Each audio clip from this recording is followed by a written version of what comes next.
first question would be, the movie deals with such sensitive issues as consent and abuse of power. How important do you think it is to keep telling these kind of stories nowadays? About dynamics of power? Yeah. Very. I mean, like, I feel like we're in this constant subjugation, like all of us, to differing degrees in different ways, and from different forces, depending on our upbringings, our skin colors, our gender, our generation, our class, our ancestral history, like and it's all just differing degrees of subjugation, from mostly very, very rich white guys who are really like intellectually brilliant at manipulating the system, and have a kind of moral looseness or kind of lostness that allows them to harm people in order to gain for themselves.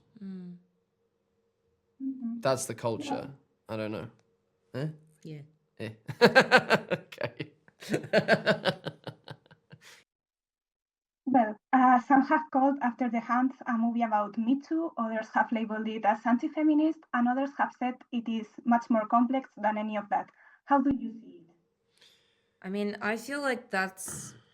I'm going to reuse my joke. Hit it. But I feel like that's like saying that The Godfather is a movie about like an Italian wedding.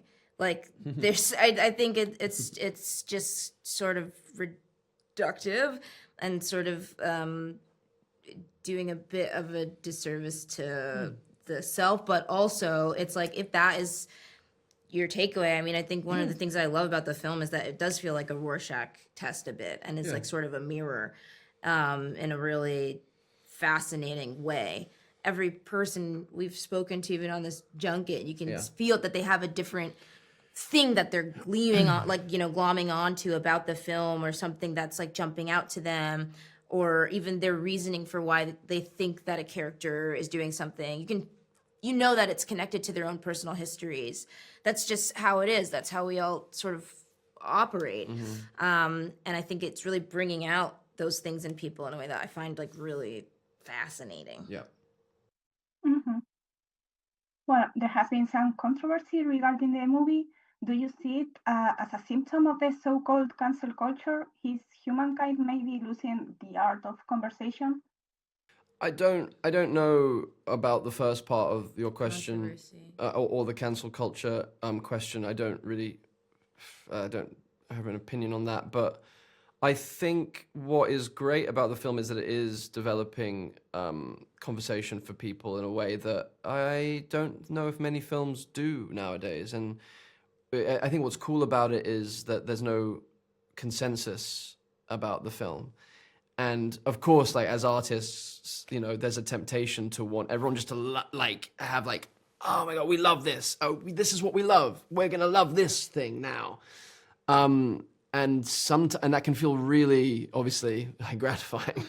But then there's something a little, I don't know, right now I'm kind of more curious about consensus culture than cancel culture. I think that there's an interesting thing that I perceive happening, which is around consensus and around staying in line with the party line, whatever that party, and not deviating so that you stay in the fold, which I find kind of interesting. I think we also, like, us as artists and you as a journalist, I think we're both in industries right now that benefit greatly from polarization and from reaction. Whether, like, that's just how it is. I mean, like, it like is more beneficial to have a clickbaity headline, you know what I mean, than like something that's actually nuanced, because more people are going to click the thing that's like, oh wow, that's just like the sad truth of what we're all in. And so I think the fact that this is a film that it's like, you can do that, but what's really happening is like under the surface, there's a lot going on,